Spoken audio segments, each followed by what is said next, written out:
Carnaval. Será que eu gosto? Eu adoro carnaval e vou falar hoje sobre o carnaval. Você está no canal Vida que Segue, somos assim. Eu adoro o carnaval, mas Edson não gosta de carnaval. Não, não gosto mesmo. Johnny gosta muito, eu não gosto. Hoje eu vou falar sobre o Yanomami. Mas ele me acompanha muitas vezes, embora não goste. Se você gostou, você deixe seu like, se inscreva no canal, ative o sininho, deixe seu comentário. Compartilhe. Gosto muito de carnaval, embora eu nunca tenha sido uma pessoa inventiva para fantasia. Hoje, por exemplo, eu me limito a este brinco, este adereço de cabeça é o que eu tenho. Todo carnaval eu uso isto para ir em um ou outro bloquinho. Mas eu sou de Caeté, cresci em Caeté e desde que eu me lembre, por gente, eu sempre brinquei carnaval.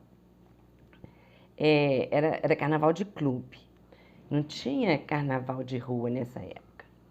Mas a gente ia para o clube e era a banda que tocava era alguns componentes da banda de música Santa Cecília, lá de Caeté. E o baile de carnaval de criança era tarde e o baile dos adultos à noite. A gente ia, brincava bastante, com muito confete, muita serpentina e até lança-perfume. Até criança a gente usava lança-perfume. Claro, a gente só dava aquele cheirinho, assim, gostoso, mas eu, por exemplo, nunca me embriaguei com lança-perfume, nunca consegui. Eu gostava só daquele aroma, assim. Até que foi proibida a lança-perfume, então a gente parou. Na minha adolescência, eu já frequentava os bailes noturnos e a gente, era muita gente. Minha casa ficava muito, muito cheia. Todos os primos que moravam em Belo Horizonte iam para Caeté para o carnaval e muitas vezes levavam os amigos. Teve ocasião, inclusive, de um amigo encontrar com meu pai na porta e perguntar se ele também estava ali na casa do doutor Zezito. Ele falou, não, eu sou o doutor Zezito. Quer dizer, nem as pessoas que estavam hospedadas na casa conheciam o dono da casa. Tão cheia ficava, mas era uma delícia. E de manhã e à tarde, aquela resenha sobre o carnaval, muito, muito gostoso. Depois, o carnaval a gente mudou também, e mesmo depois que a gente mudou, nós ficamos indo muitos anos, alugava uma casa lá em Caeté e ficava indo ao carnaval no clube. Pois isso acabou, começaram os carnavais de rua, porque antigamente era só clube mesmo. Aí começaram os carnavais de rua, Caeté tinha seus blocos, mas a gente já não ia mais a Caeté. Cheguei aí ao Rio de Janeiro, desfilar na Sapucaí. Não foi no grupo A, não, foi no grupo B, como é que chama? Simpatia é quase amor. E eu desfilei no ano que a homenageada era Zuzu Ângel. E a minha prima, que era uma carnavalesca, ela era responsável pelo Bloco dos Anjos. Foi nesse que a gente desfilou. E foi ótimo, porque a gente também nós ficamos 3 dias assim na preparação e ajudando a confeccionar as fantasias do bloco, as meias que a pessoa não estava dando conta de fechar, de costurar, a gente ficou por conta disso, para que no dia tivesse tudo ok. Me lembrou demais dos carnavais de Caeté, foi muito bom.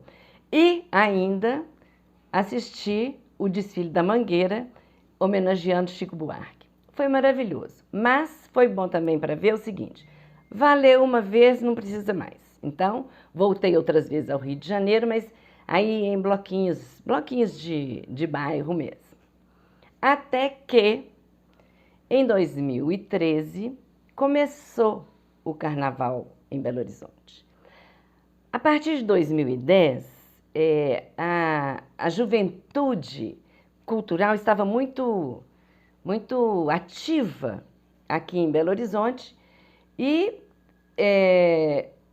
a gente teve um prefeito que resolveu fechar os espaços públicos e foi um estupim para essa juventude ocupar os espaços públicos, Praça da Estação, e com isto se uniu e criou os blocos de carnaval. Então começou, 2013 já tinha vários bloquinhos que desfilavam na véspera do carnaval, e a partir de 2015 o carnaval de BH bombou.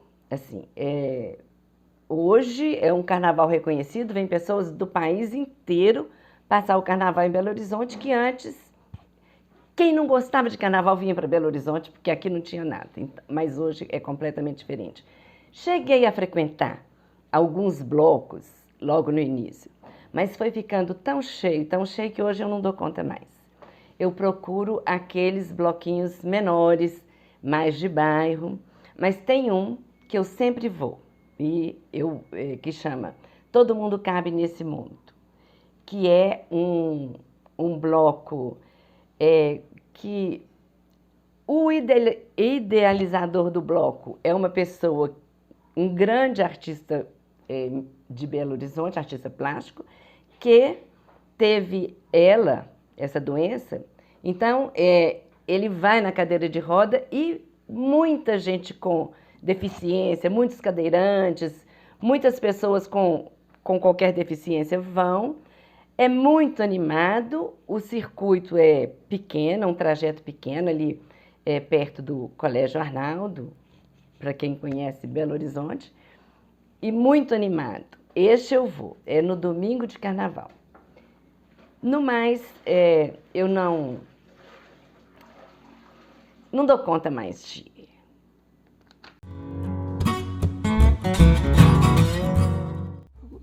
Quando o Exército Vermelho da União Soviética ele derrotou as forças da Alemanha lá em Stalingrado e foi rumo ao oeste e desceu a Berlim. E veio a público, graças às revelações do exército russo, as atrocidades causadas pela Alemanha nos campos de concentração. Conhecemos as primeiras imagens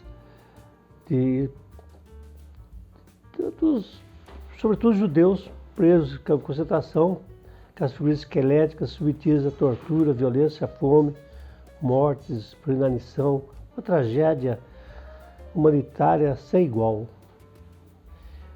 Um horror, é o Holocausto, foi o Holocausto que entrou na história. Parecia que aquilo era uma passagem que não se veria mais.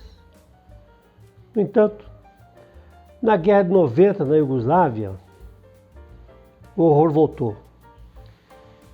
Uma guerra insana entre nações, pequenas nações, crueldade, um ódio entre pessoas, e as imagens esqueléticas que lembraram os campos de concentração nazista. Assustou o mundo. Como era possível isso? Será que a tragédia não tinha deixado lições?